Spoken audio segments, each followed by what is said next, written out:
Assalamualaikum warahmatullahi wabarakatuh. Perkenalkan, nama saya Puji Mustika Sari. Saya adalah mahasiswa PPG dalam jabatan di Universitas Raden Fatah, Kota Palembang. Saat ini saya mengajar di Sekolah SD Negeri 68 Kota Palembang di Jalan Kai Wahid Hasim, Seberang Ulu 1, Kota Palembang. Saya adalah seorang guru pendidikan agama Islam yang sedang mengajar di kelas 5 dan kelas 1. Marilah simak video saya. Terima kasih. Assalamualaikum warahmatullahi wabarakatuh.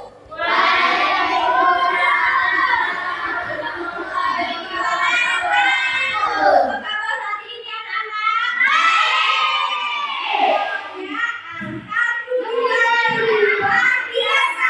Allahu Akbar. Sekarang apa kabar hari ini anak-anak? Alhamdulillah luar biasa. Allahu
bagian kotak sampah. Ada yang tahu dari mana asalnya sampah? Dari makanan, Bu. Bekas-bekasnya akan menjadi sampah. Betul sekali, Nak. Sampah berasal dari kegiatan kita sehari-hari. Makan, mandi, sampai belajar pun bisa menghasilkan sampah.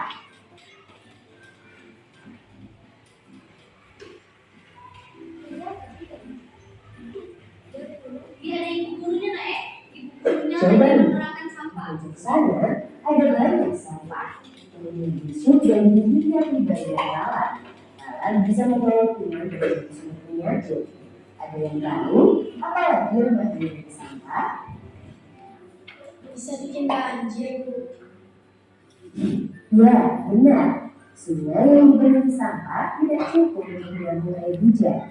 Air akhirnya mengeluap dan menjadi banjir. Sampah juga bikin air sungai jadi tercemar. Tidak bisa lagi dipakai untuk minum atau mandi. Ikan di dalamnya juga ikut mati. Kalau sampahnya terkubur dalam tanah, apakah masih berbahaya, Bu? Sampah itu akan mencemari tanah karena jadi tidak subur sehingga tanaman tidak bisa tumbuh. Air tanah di dalamnya juga bisa tercemar. Ada yang tahu bagaimana cara mengolah sampah yang benar? Harus dibakar, Bu. Wah, masih kurang tepat ya. Asap pembakaran itu bisa jadi polusi Tapi nggak bisa udara. nggak dibakar karena Kalau gitu, bisa menyebabkan sakit pernapasan. asap. Cara yang lebih tepat adalah dengan membuat pilah dan buang sampah. Dijelaskan satu-satu ya. Jika artinya mencegah timbulnya sampah baru, caranya dengan membawa perlengkapan sendiri ke sekolah. Perlengkapan ini bisa kita cuci dan pakai lagi, jadi tidak menghasilkan sampah baru. Contohnya membawa kotak makanan, botol minum, sedotan sandwich, dan lain-lain sendiri. Sampah kertas juga harus kita kurangi. Satu caranya yaitu dengan menulis atau menggambar di sisi kertas. Cara lainnya yaitu beralih ke belajar digital. Jangan berkuis dibagi online agar tidak perlu kertas untuk mencetak soal. Buku pelajaran yang sudah tidak digunakan, jangan langsung dibuang ya. Kita bisa sumbangkan kepada orang lain yang membutuhkan. Juga ada langkah yang penting. Kalau kita bisa cegah adanya sampah baru, kegiatan pilah dan olah jangan ikut berkurang. Pilah maksudnya apa, Bu? Pilah artinya memisahkan sampah sesuai jenisnya. Ada yang tahu apa saja jenis sampah? Sampah organik dan anorganik, Bu. Benar, sampah organik itu mudah hancur dan membusuk. Contohnya sisa makanan, kulit buah, dan daun-daunan. Kebalikannya, sampah anorganik sangat sulit hancur, bahkan butuh ratusan sampai ribuan tahun. Contohnya plastik, styrofoam, kalah dengan kaca. Tapi ada satu jenis sampah lagi loh, jenis sampah berbahaya dan beracun atau sampah ketiga. Contohnya baterai, kabel, dan bekas alat elektronik. Lalu bagaimana cara memilah sampah di sekolah? Caranya dengan membedakan tempat untuk setiap jenis sampah. Misalnya, tong warna hijau untuk sampah organik, tong warna kuning untuk sampah anorganik berulang, seperti plastik, kaca, karet, dan tong warna biru untuk sampah anorganik daur ulang yang berbahan kertas. Sedangkan tong warna merah untuk sampah ketiga. Supaya mudah digunakan, kita juga bisa tambahkan dengan contoh sampah dari tong. Jadi, buang sampah harus di tempat yang sesuai ya. Bu, kenapa sampah dipisahkan seperti itu? Sampah yang sudah dipisah akan lebih mudah untuk diolah. Olah artinya mengubah sampah jadi benda yang bermanfaat. Sampah organik bisa dijadikan pupuk kompos. Sampah karet bisa diubah menjadi tempat pensil, vas bunga, dan celengan. Sampah kertas bisa didaur ulang menjadi kertas baru atau dijadikan bahan kerajinan. Sampah plastik bisa dibuat menjadi eco-bag. Eco-bag itu maksudnya apa, Bu? Eco-bag itu botol plastik yang diisi dengan plastik sampai yang padat.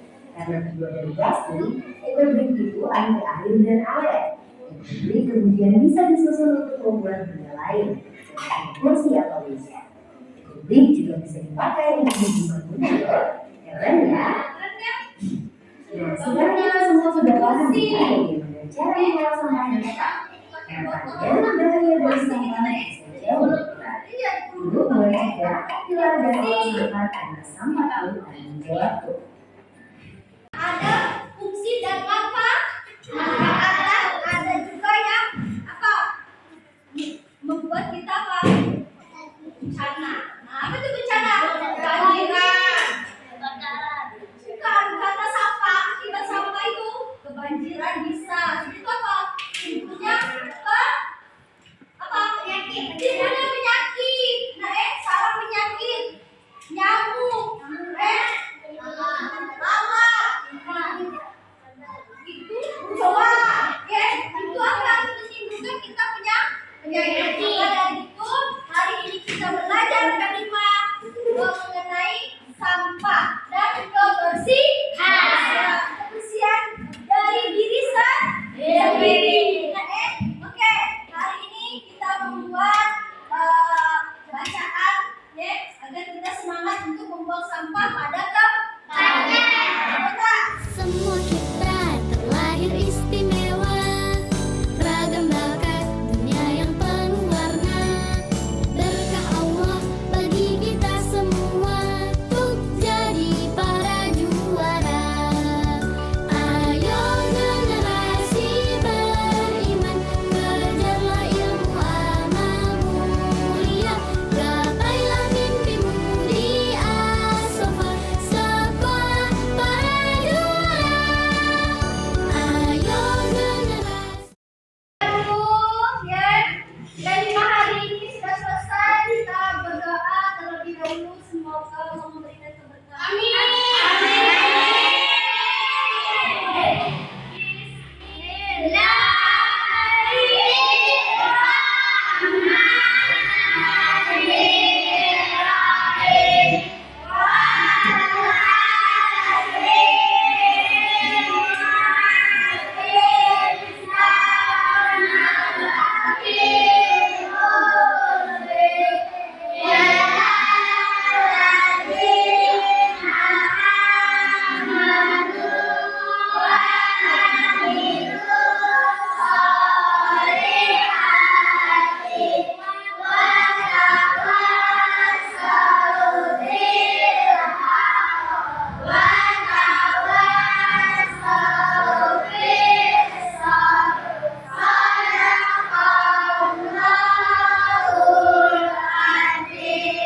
Sama-sama kita melafazkan lafaz hamdalah.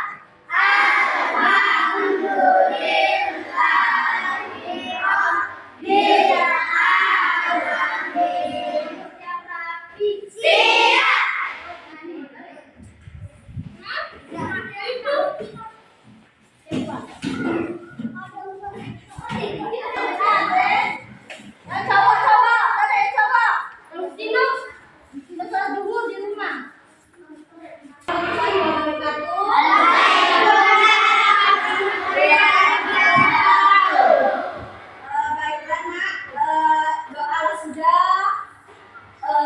Sekarang ibu beri semangat dulu. Tepuk semangat.